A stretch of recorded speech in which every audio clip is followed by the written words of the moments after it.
we're looking at a rather well-known passage coming up today.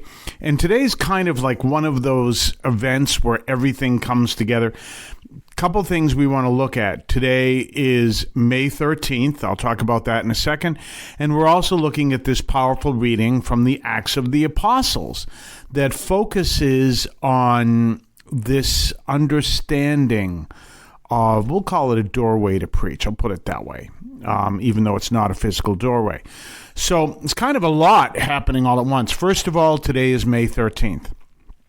As you may or may not know, the 13th of the month, from May to October, is the time that we celebrate the miracle of Fatima. The miracle actually happened in October, but the appearance of the Virgin Mary to the three children happened over a series of months, always on the 13th, with the exception of August. The August, it didn't happen because the children were in prison, and they were in prison because they were trying, the leaders of the government leaders were trying to do everything they could to prevent this story of the appearance of this Virgin Mary to get out. They wanted it to stop, and they were trying to get these kids who were obviously the three children, who was Lucia, Francisco, and Jacinta, try to get the three children to stop talking and stop saying that this was actually happening. So in August, they were in prison.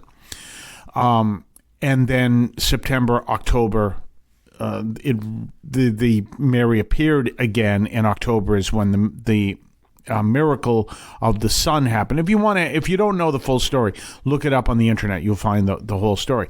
But it begins on the 13th of May and continues every 13th of the month right up until October. So maybe in your local parishes here, remember I'm in Brockton, Massachusetts, so locally here in St. Thomas Aquinas Parish in Bridgewater, they have this the celebration of this. So this is one of the powerful things. Now, if you don't know the full story, I don't know how much time I have here, but the story happened 1917, so we're talking 109 years ago. 1917 in Fatima, Portugal, you had these three children, Lucia, Jacinta, and Francisco, who witnessed Mary appearing to them and gave them messages which they shared with the people. And of course, when that happens, there's all kinds of different reactions to it, as they clearly had. And then ultimately, to prove that they were speaking the truth, Mary did this miracle of the sun, which happens in October. So that's the basic story. And again, that's today. Today is the first in 2026 that we remember that. So looking at that, we also want to look at the reading. And our reading is, actually, it's kind of one of my favorites. So what happens is Paul comes to an area that's called the Areopagus, and not to be confused with snuffleupagus. So, in any case, sorry. I mean, it just had to. They're completely unrelated. There's not any connection to them at all. And they come to the area of the Areopagus, and they see that there are these images of gods, but there's one, they have an altar inscribed to an unknown god. And now Paul is coming to saying, well, that's who we represent. And then he starts to explain who this God is. Now, one of the things you have to understand is that and I've talked about this a lot, the concept of God that the Greeks and all the pagans had is different than our concept of God. They believed in the gods, because remember, they were polytheistic, so they believed in many gods, and they believed the gods were, in fact, a higher form of nature. So they were all part of nature, just a higher form. So it would be kind of like we the way we are to dogs is the way the gods are to us. It's just a higher form of nature. Whereas God, since he is creator, he is above nature, supernatural, but he's also within nature. So he is what we call immanent and transcendent.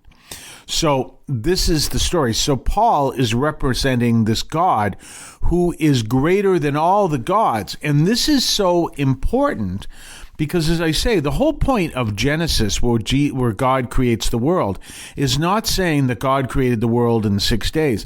That has nothing to do with it. That's why this whole young earth creationism and this focus on God creating the world exactly as written in the Bible misses the whole point.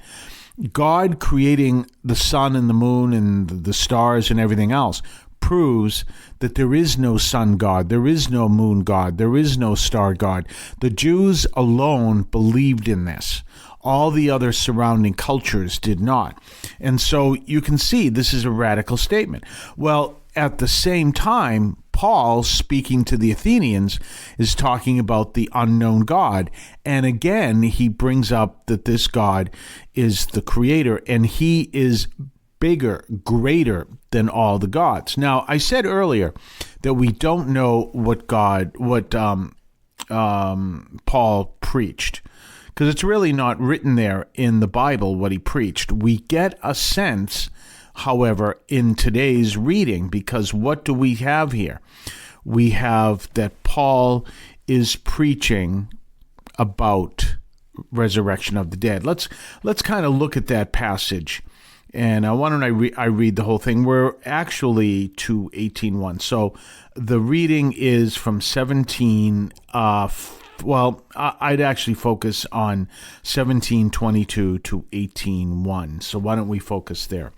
Okay, but Paul, standing in the middle of the Areopagus, said, "Men of Athens, I perceive that in all things you are rather superstitious." Well, that's a good way to get people on your side, he said sarcastically. "For I was passing by and noticing your idols. I also found an altar on which was written, 'To the unknown God.' Therefore, what you worship in ignorance, this is what I am preaching to you. The God who made the world and all that is in it." What does that mean? That means none of their gods are real. He's starting to go down that path. "And the one who is the Lord of heaven and earth, who does not live in temples made with hands, neither is he served by the hands of men as if he need of anything, since it is he who gives to all things life and breath," and everything else. We're really defining who this God is. "And he has made out of one every family of man to live upon the face of the entire earth, determining the appointed seasons and limits of their habitation, so as to seek God, if perhaps they may consider him or find him, though he is not far from each one of us. For in him we live, we move, exist, just as some of your own poets have said, for we are also of his family. Therefore, since we are the family of God, we must not consider gold or silver or precious stones or the engraving in art or the imagination of man to be a representation of what is divine. And indeed, God, having looked down to see the ignorance of these times, has now announced to men that everything everywhere should do penance.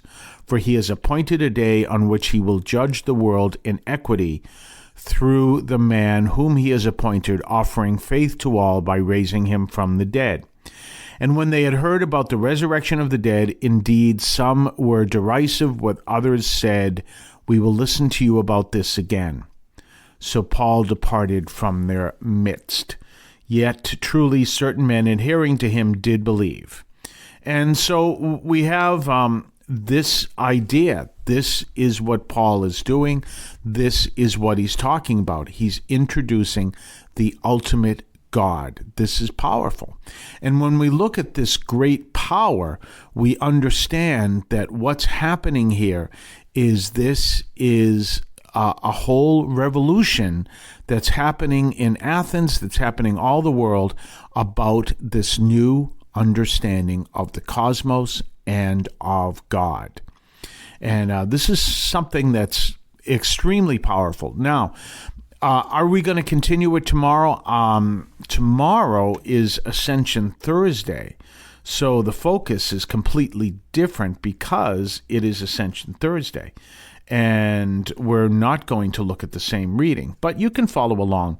We'll look at it on Friday, but you can follow it along as you want. But as you can see, this powerful message is there that they are here, sent by this God to the Athenians, and obviously to everyone else they visited, to proclaim this message that God is real, he is greater than all the gods, and there is coming a time of reckoning, of judgment, when he will judge those who are his disciples, his followers, and those who reject him. So, pretty powerful stuff.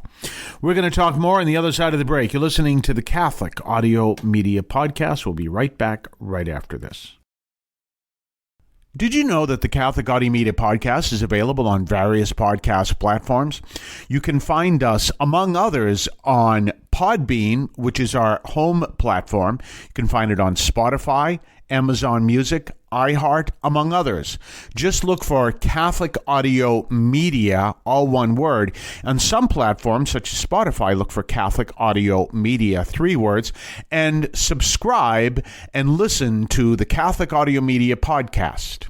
Don't forget to subscribe to us on Patreon, patreon.com/Catholic Audio Media, patreon.com/Catholic Audio Media.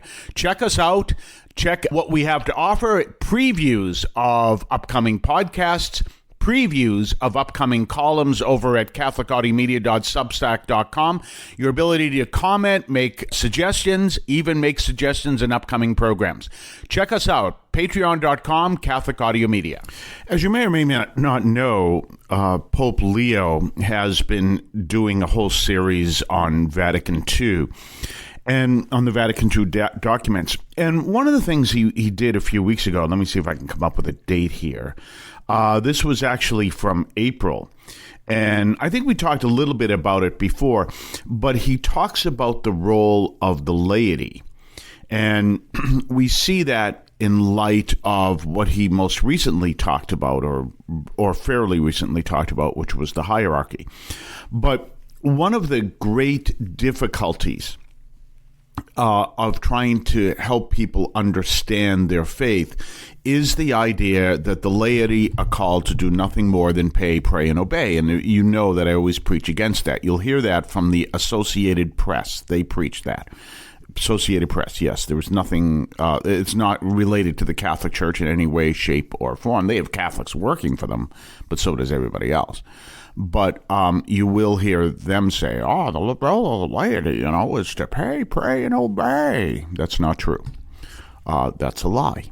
So, well, what is the role of the laity? The role of the laity is to live their faith in the world. And the role of the hierarchy, basically the ministerial priesthood, as Pope Leo calls it, is in service to the mission of the laity. They used to teach us in the seminary. There was actually kind of a lowerarchy instead of a hierarchy. We always think of the hierarchy as kind of like this big pyramid, and so you have the laity at the bottom, and then the next stage you'd have the priests. The next stage you might have the bishops. Oh, and also just between the laity and the priests would be the deacons, and then the priests, and then the bishops, and all the way up to the Pope. Well, actually, it was Pope John Paul II who turned that around. It's actually the laity at the top, so it's kind of an upside-down pyramid. Then come the deacons, then come the priests, et cetera, et cetera. And because the hierarchy is there in service to the laity.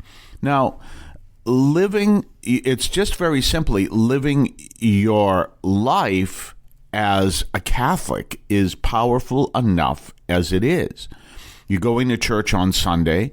You're doing powerful things in whatever work you're doing, or maybe you're all doing powerful things. You say, well, what do I do? You'd be surprised. All of you do. And when you throw in that you're doing it as a Catholic, that brings something powerful in your work. Doesn't matter what you do. Now, let me give you an example. I've said this many times. I haven't said this in a while, but I've said this many times.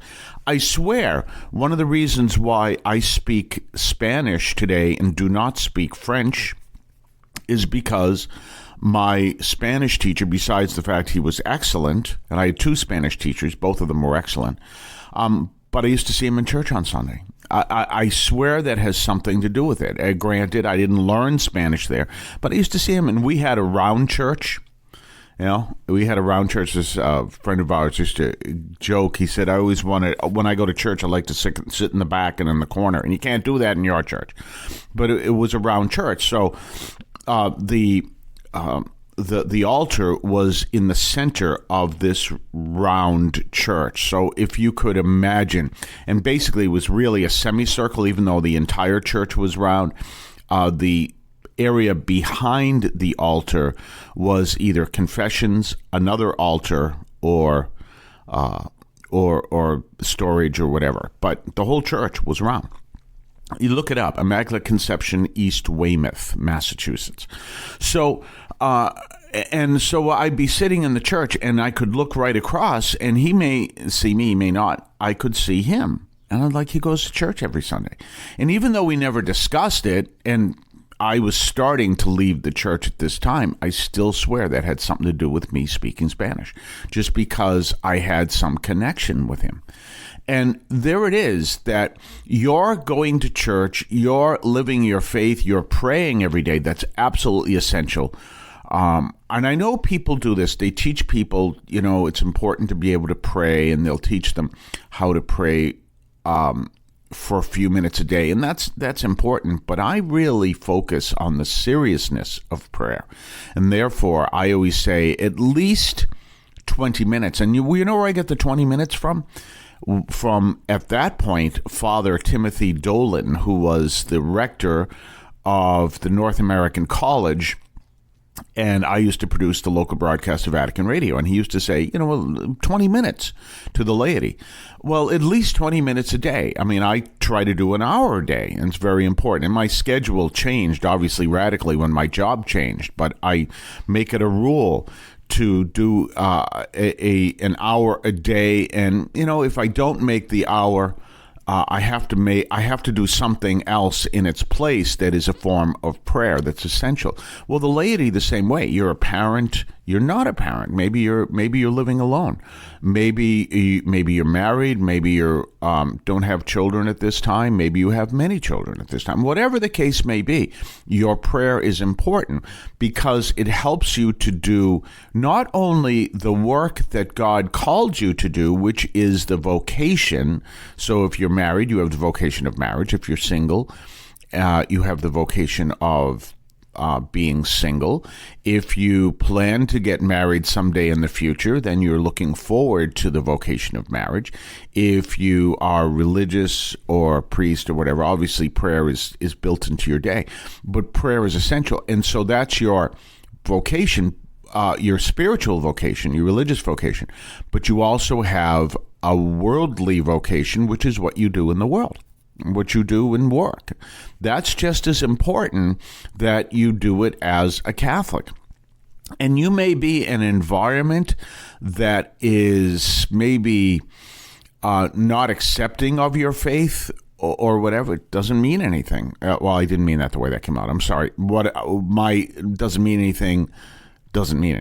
So my doesn't mean anything actually doesn't mean anything. What I actually mean is, if you're in an environment that is maybe hostile to your faith, you may be the one witness to the faith there. Now, it may also be a call that you can move on, look for another job. But you see what I'm saying? Bringing your faith into the world is important. And always keep that in mind, just wherever you work. And by doing that, the Lord is doing powerful things, even though you may not see it. One of the fascinating things I experience as a hospital chaplain is I'll visit someone, we'll pray, or I'll give a communion and or sacrament of the sick, and they'll tell me how important that visit was. But when I do that, I don't feel anything when I'm doing the praying, I don't feel anything at all. I don't feel the Holy Spirit working. I don't feel, I don't like you see in movies, angels singing. I don't experience anything at all, which is fascinating because I take that as that's the Lord working through me, but I don't see it because I'm just a channel, so to speak. Do you see what I'm saying? Well, in the same way, regardless of what you're doing in the world, whether you are a CEO or a engineer or an architect or a janitor, or even if you are homeless, you're doing powerful things from the Lord, for the Lord, as long as you stay in your being people of prayer and staying close to the Lord. It's very important. There was a famous saint who was homeless. Saint Joseph Labay was homeless, and he did powerful things. So it doesn't matter what you're doing per se. I mean, obviously, if you're doing something that is contradictory to the Catholic faith, that's a different story, but we can assume that's not the case. But there you go. These are important realities that you realize that this vocation is working in your life, not only your religious vocation, which could be marriage, maybe it's literally a religious vocation, maybe it's being a single person, and also being a person of prayer that brings that whole reality to the work you do. And again, you may be doing powerful things for the Lord and have no understanding of it at all. But that doesn't matter. The Lord working through you. We're going to be back on the other side of the break. You're listening to the Catholic Audio Media Podcast. Don't forget to subscribe. Don't forget to like. Don't forget to spread the word. And we'll be back right after this. You can now leave a message for us, which we can air and discuss on this program. Just call 617-297-7452. That's 617-297-7452. 617-297-7452. Feel free to call, leave a comment, a question, or even feedback, and we may play it on the air. I can discuss your comment or question as well, so give that a try. 617-297-7452, 617-297-7452. Don't forget to subscribe to us on Patreon. Patreon.com/Catholic Audio Media. Patreon.com/Catholic Audio Media. Check us out. Check what we have to offer. Previews of upcoming podcasts. Previews of upcoming columns over at CatholicAudiomedia.substack.com. Your ability to comment, make suggestions, even make suggestions in upcoming programs. Check us out. Patreon.com, Catholic Audio Media. We're back, and tomorrow is Ascension Thursday in the Archdiocese of Boston, and mostly your northeastern diocese here in the United States, and also Nebraska. That's what I'm going to reflect on tomorrow, is Ascension Thursday. For the rest of the country, it is Thursday of the Thursday of the 6th week of Easter, and we'll see how that plays itself out tomorrow. But yeah, tune us in tomorrow and listen to the podcast, and we'll be happy to talk to you all about that. In the meantime, we will see you tomorrow. Remember to like, remember to subscribe, to let people know. And don't forget our phone number.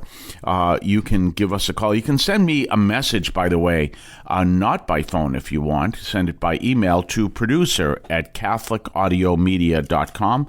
That's producer@CatholicAudiomedia.com. And we also have a phone number that you can contact us with. And the phone number is 617-297-7452. That's 617-297-7452. We'll see you tomorrow. Have yourself a blessed day. Yeah. You know the real is back. Father Carr Chaplain from the City of Champions, dropping daily reflections coming straight from the field. The raw truth revealed for the strong-willed. It's the Greatest Act of Defiance podcast with your host, Father Carr, a message built to last. The Greatest Act of Defiance podcast. That's right, the Greatest Act of Defiance. Word up. Word up. Word up. Word up. The Catholic teaching in this podcast is reflected and presented as accurately as possible. The opinions expressed are those of the participants and do not necessarily reflect those of the Archdiocese of Boston or any other institution.